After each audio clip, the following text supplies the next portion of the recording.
तैयार रहिए। Start. Washington DC में दिए एक इंटरव्यू में वित्त मंत्री निर्मला सीतारमण से उन खबरों के बारे में सवाल किया गया जिनके मुताबिक भारत में मुस्लिम हिंसा का शिकार हो रहे हैं। स्टॉप। उन्होंने जवाब देते हुए कहा, मुस्लिमों की आबादी के मामले में भारत दुनिया में दूसरे नंबर पर है। स्टॉप। उनका आशय यह था कि इस कारण से भारत में मुस्लिमों की स्थिति बुरी नहीं हो सकती। स्टॉप। तो क्या मुस्लिमों की आबादी बढ़ना इसका संकेत है कि उनके खिलाफ हिंसा की खबरें झूठी हैं या बढ़ा चढ़ाकर पेश की जा रही हैं? स्टॉप। मुझे लगता है ऐसा नहीं है। स्टॉप। उदाहरण के लिए अमेरिका में अश्वेत लोगों की संख्या और आबादी में हिस्सेदारी बढ़ रही है। यह जहां 1950 में 10% थी, वहीं 2021 में 13.5% हो गई। स्टॉप। वित्त मंत्री तर्क के हिसाब से अब अमेरिका में अश्वेतों के साथ नस्ल भेद या भेदभाव नहीं होता होगा, वरना उनकी आबादी कैसे बढ़ती? स्टॉप। वास्तविकता यह है कि अमेरिकी समाज में संरचनात्मक नस्लवाद व्यापक तौर पर फैला हुआ है। अश्वेत पुरुषों को तेज गाड़ी चलाने पर रोके जाने और जुर्माना लगाने की ज़्यादा आशंका है। उन्हें श्वेत पुरुषों की तुलना में समान अपराध के लिए ज़्यादा गंभीर सजा मिलने की आशंका अधिक है।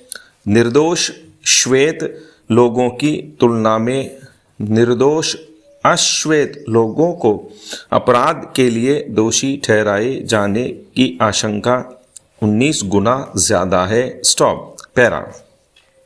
पाठक पूछ सकते हैं, फिर अमेरिका में अश्वेतों की आबादी क्यों बढ़ रही है? स्टॉप। अगर उनके साथ इतना नस्ल भेद हो रहा है तो वे अमेरिका छोड़कर कहीं और क्यों नहीं चले जाते? स्टॉप। पहली बात, सभी के पास देश छोड़ने या प्रवासन का विकल्प नहीं होता। स्टॉप। दुनिया की 3% आबादी ही अप्रवासी है। स्टॉप। दूसरी बात, अमेरिका दुनिया का सबसे अमीर देश है और अपनी आबादी को ढेरों अवसर उपलब्ध कराता है, जिसमें अश्वेत भी शामिल हैं। स्टॉप। कैरेबियाई क्षेत्र और अफ्रीका से लोगों का प्रवासन वहां अश्वेत आबादी बढ़ने का मुख्य कारण है। स्टॉप। अब भारत में मुस्लिमों की स्थिति पर आते हैं। स्टॉप। भारत में मुस्लिमों की आबादी ऐतिहासिक कारणों से ज़्यादा है। स्टॉप। बंटवारे के पहले ब्रिटिश भारत में मुस्लिमों की आबादी दुनिया में सर्वाधिक थी। स्टॉप। बंटवारे के बाद भारत सबसे ज़्यादा मुस्लिम आबादी वाला तीसरा देश बन गया। स्टॉप। बांग्लादेश बनने के बाद यह दूसरे पायदान पर आ गया। स्टॉप। मुस्लिमों की प्रजनन दर हिंदुओं से ज़्यादा है, लेकिन इस अंतर के पीछे कारण मुस्लिमों का कम आय वर्ग से होना है। यह बात वैश्विक स्तर पर प्रमाणित है कि अमीरों की तुलना में गरीबों में प्रजनन दर ज़्यादा होती है। स्टॉप। आर्थिक स्थिति को नियंत्रित करने के बाद मुस्लिमों और हिंदुओं के बीच प्रजनन क्षमता में अंतर काफ़ी हद तक कम हो गया है। स्टॉप। पैरा। मुस्लिमों के खिलाफ हिंसा पर व्यापक आंकड़े मौजूद न होने के कारण मुस्लिमों पर पुलिस की बर्बरता से जुड़े विस्तृत अध्ययनों की भी कमी है। स्टॉप। खबरें बताती हैं कि हिंसा हो रही है। स्टॉप। कई मामलों में अदालतों ने उन मामलों में फैसला बदल लिया या केस ही वापस ले लिया जिनमें मुसलमानों के खिलाफ हिंसा में हिंदू शामिल थे। स्टॉप। साल 2019 की कॉमन कॉज की एक रिपोर्ट के मुताबिक एक सर्वे में शामिल आधे पुलिस वालों में मुस्लिम विरोधी पूर्वाग्रह पाया गया। स्टॉप।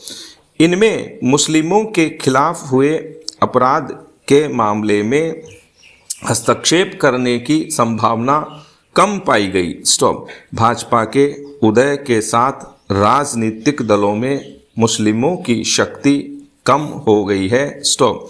आबादी में उनकी हिस्सेदारी 14% के करीब है, लेकिन संसद में प्रतिनिधित्व सिर्फ 5% है। स्टॉप। 2019 में नागरिकता संशोधन अधिनियम लागू होने से आशंका बढ़ी है कि नागरिकों के लिए राष्ट्रीय रजिस्टर आने से कई मुसलमान मताधिकार से वंचित हो जाएंगे। स्टॉप। पैरा। मुस्लिमों की आर्थिक स्थिति का डेटा भले अपडेट नहीं है पर काफ़ी जानकारी प्रदान करता है। स्टॉप। ज़्यादातर विस्तृत आर्थिक आंकड़े भाजपा के दौर से पहले के हैं। स्टॉप। 2004-05 और 2011-12 के भारतीय मानव विकास सर्वेक्षणों के आधार पर किए अध्ययन में पाया गया कि देश के सभी राज्यों में प्रति व्यक्ति आय के मामले में मुस्लिमों की स्थिति अन्य पिछड़ा वर्ग से भी बदतर है। स्टॉप। 2004-05 के बाद से मुस्लिमों की रैंकिंग गिरती जा रही है। अच्छी खबर यह है कि राष्ट्रीय स्तर पर तेजी से हो रहे आर्थिक विकास से हिंदुओं और मुस्लिमों दोनों की आर्थिक स्थिति बेहतर हो रही है। शिक्षा में लैंगिक असमानता भी कम होती दिख रही है। मुस्लिम महिलाओं ने उच्च शिक्षा में दाखिले के मामले में मुस्लिम पुरुषों को पीछे छोड़ दिया है। स्टॉप।